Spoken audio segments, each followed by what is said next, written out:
Señora Interviene ya el presidenta, asambleísta Lenin Mera. señores colegas legisladores, pueblo ecuatoriano, medios de comunicación, muy buenos días. Buenos días a todas y todos los ecuatorianos que siguen esta sesión del Pleno de la Asamblea Nacional, en la que sabremos quién es quién, en la que sabremos a qué intereses respondemos y de parte de quién estamos. Colegas asambleístas, en la vida hay que dejar huellas y es responsabilidad del presidente de la República mostrar ese afecto con el pueblo ecuatoriano. En este momento, el presidente de la República está dejando represión, violencia, prepotencia. Es el artífice de una de las más grandes crisis políticas y conmoción interna que ha vivido el país. Señor presidente de la República, su meta, como lo señaló públicamente el 5 de junio, no debería ser acabar con los correístas. Su meta, su única prioridad debe ser servir al pueblo, el pueblo que votó por usted y al que no lo hizo, porque usted se debe a los 18 millones de ecuatorianos. Su gobierno dice que no existe causal para su destitución, que UNES pretende dar un golpe de Estado.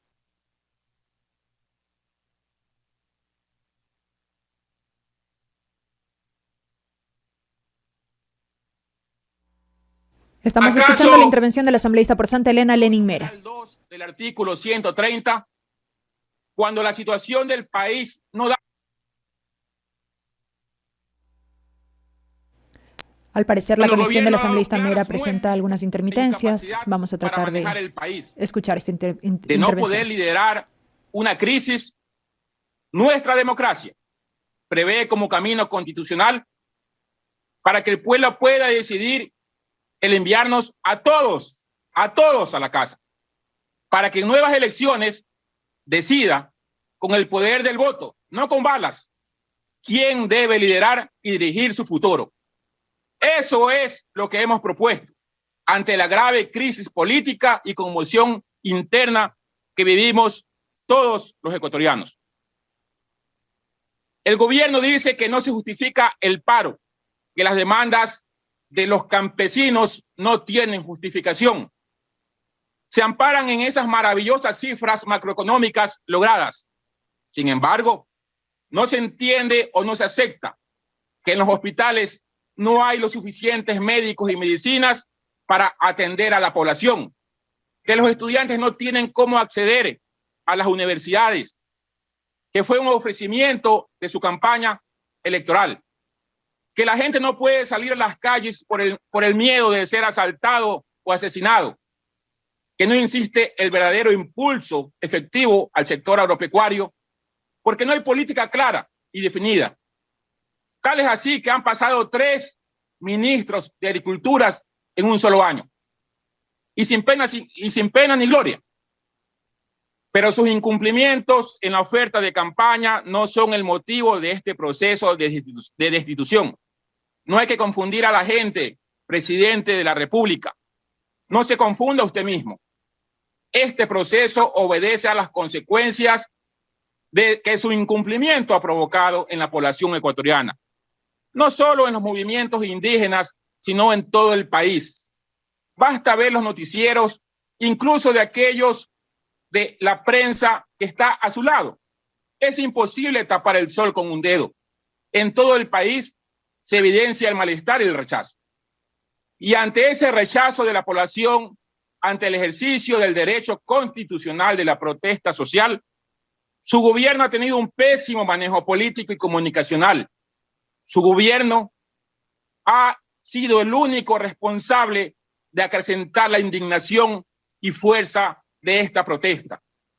Ha intentado dividir a la dirigencia indígena, incluso con la última cadena de hace pocos minutos. Ha intentado levantar a hermanos contra hermanos, con un discurso de diálogo y de puertas abiertas, pero con un carondelet cerrado. sin dar la cara ni siquiera ante esta asamblea, ni siquiera por Zoom, menos aún en las reuniones de diálogo. ¿Acaso esa es la manera de invitar al diálogo? ¿Acaso es la amenaza de la judicialización la herramienta para acallar al pueblo?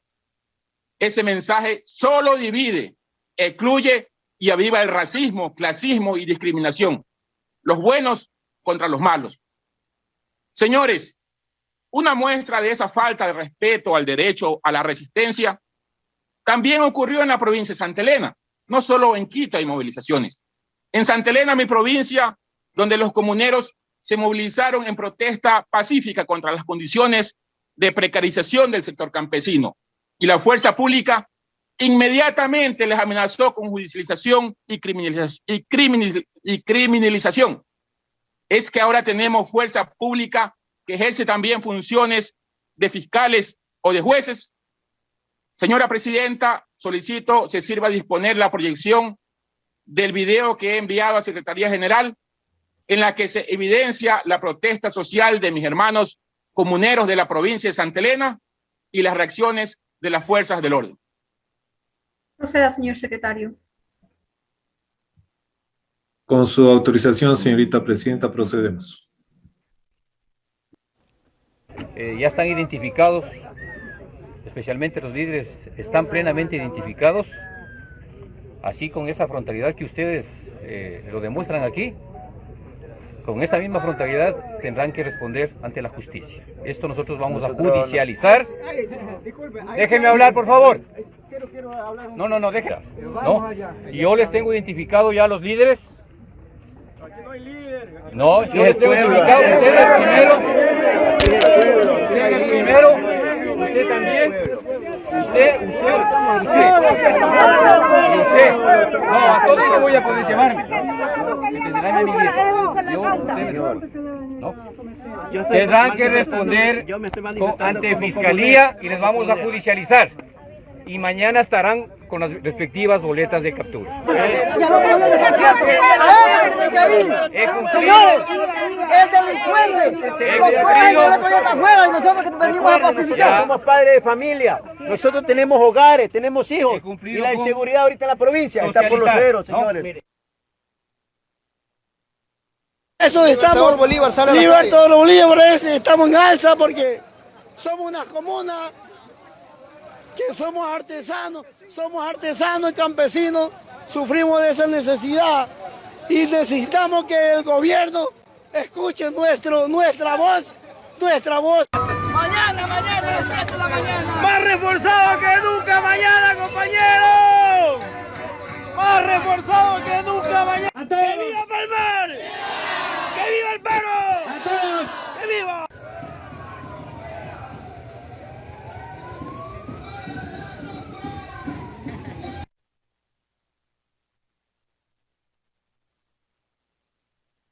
Muchas gracias, señora presidenta. Colegas asambleístas, no son indígenas de la sierra, no son personas como le denominan los nadie, son los comuneros de la provincia de Santa Elena que también han protestado durante estos 15 días de movilización. Colegas, que no se pretenda decir que el gobierno está respetando la ley. Para atrapar a un delincuente, para frenar la crisis carcelaria, no hay policías, no hay armamento, pero para amenazar al pueblo, ahí sí hay fondos para desplazar a la fuerza pública y las fuerzas armadas. Estos 15 días de paro en los que se ha evidenciado la crisis política y conmoción interna que vive el país, solo nos dejan la certeza que si la estrategia es dividir y vencerás, el presidente lo ha logrado. Hoy más que nunca nuestra sociedad ha sacado a flote cómo el interés particular prima sobre el interés general. Hoy más que nunca hemos oído los peores insultos contra nuestros hermanos indígenas, indios vagos, mantenidos, acostumbrados a no hacer nada. Soy comunero y toda mi vida he trabajado al servicio de la gente. Sé lo que es el trabajo del campo, perder la cosecha porque no hubo agua o porque no hubo riego, no poder sembrar porque llueve mucho, que si el intermediario saca la mejor tajada, que si los insumos están muy caros, que si la plaga, que si no hay crédito. Es fácil, desde el privilegio de las ciudades, juzgar, y con todo respeto a cierto sector de la ciudadanía que se merece, salir a un plantón en sus autos, desde cada uno de sus hogares, a través de las redes sociales, protegidos con chompas y paraguas, es fácil. ¿Acaso puede compararse con tratar de hacer respetar sus derechos a pie, desde las lejanías, sin tener dónde dormir, a expensas de la generosidad de otras personas? No es lo mismo, ciudadanos y ciudadanas del país. Señor presidente, aquí no hay ganadores mientras exista la pobreza y la exclusión.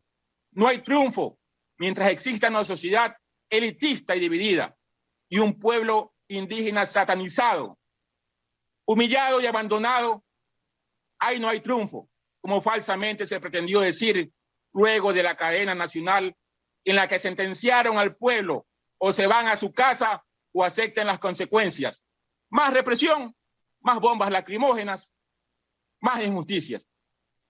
Con su invitación al diálogo en medio de la soledad de un palacio de Carondelet sitiado, exacerbando el racismo y legitimando la represión, hemos perdido todos. Familias divididas, amistades rotas, pueblo contra pueblo. Aquellos indígenas a quienes tanto odian hoy eran los héroes en la pandemia. Eran quienes garantizaban los alimentos frescos y sanos. Pero claro, cuando necesitan nuestro apoyo, hasta se amenaza con permitir el ingreso de productos de países vecinos. Si eso es tan fácil, ¿por qué no lo hicieron en pandemia? Pues resulta que aquellos indios, como los llaman, son los padres o hermanos de los hoy héroes policías y militares, a los mismos que insultan y denigran cuando no pueden atrapar a un ladrón y detener a un asesino.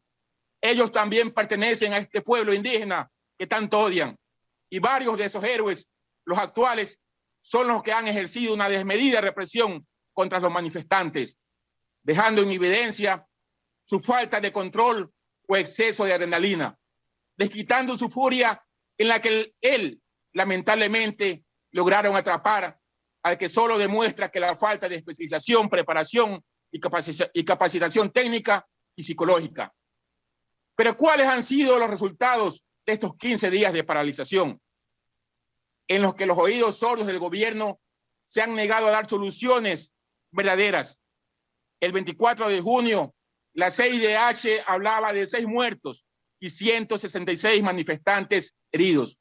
El 25 de junio, la Alianza por los Derechos Humanos reportó 64 incidentes de violación de derechos que resultaron en 123 detenciones y 6 desapariciones. Y se quiere negar que estamos en una grave crisis política y conmoción interna provocada por la inacción, la falta de decisión e ineptitud en el manejo de esta crisis por parte del gobierno. El país se desangra y un presidente dadivoso que, dependiendo de la situación que el día presenta, decidir qué hacer y no asiste a los diálogos, no asiste a la asamblea. Señora presidenta, compañeras y compañeros asambleístas, jamás estaré del lado de la violencia o del vandalismo. Si hay que sancionar a quienes dañaron y agredieron, hay que hacerlo, con todo el rigor de la ley, pero con justicia. Pero, colegas asambleístas, no vamos a esperar más que un gobierno trabaje bajo presión, que tenga que haber movilizaciones para poder solucionar los problemas, o que pueda, en este caso, expedir los decretos. ¿Acaso esto quiere que la población tenga que mantenerse en movilización permanente, que los pescadores artesanales tengan que salir a movilizarse para que se les brinde seguridad, que los maestros tengan que movilizarse para que se garanticen sus derechos? No, compañeras y compañeros, necesitamos un gobierno eficiente. Para finalizar, es necesario aclarar que ante la evidente incompetencia para superar esta crisis, el pueblo ha pedido que salgamos todos, presidente y asambleístas. La Constitución contempla esta alternativa claramente en el artículo 130, numeral 2. Establece que la Asamblea Nacional puede destituir al presidente de la República por grave crisis y conmoción interna. siguiendo el respectivo proceso estipulado en la Ley Orgánica de la Función Legislativa. En ese orden constitucional, de la manera más transparente y responsable, los 47 asambleístas de la Revolución Ciudadana hemos considerado esa alternativa que, aplicando la norma legal, se dé la muerte cruzada y nos vayamos todos a la casa para que el pueblo en las urnas decida quién desea que siga dirigiendo el futuro de este país. Que no se pretenda desnaturalizar o descontextualizar nuestro accionar. Ya muchos avivatos incapaces de flamear una verdadera bandera de lucha por el país, ahora dicen que hemos renunciado, que han pedido la certificación de nuestra renuncia. Por favor, no ofendan la inteligencia del pueblo ecuatoriano, no confundan al país.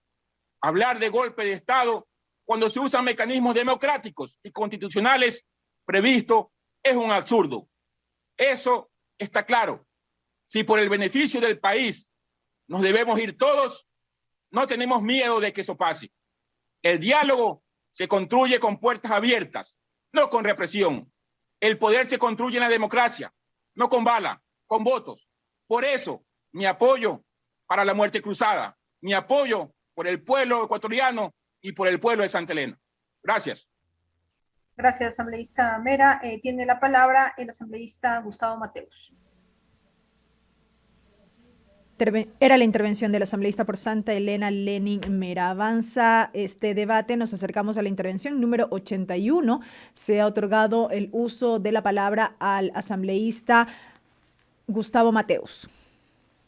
Lo vemos en pantalla.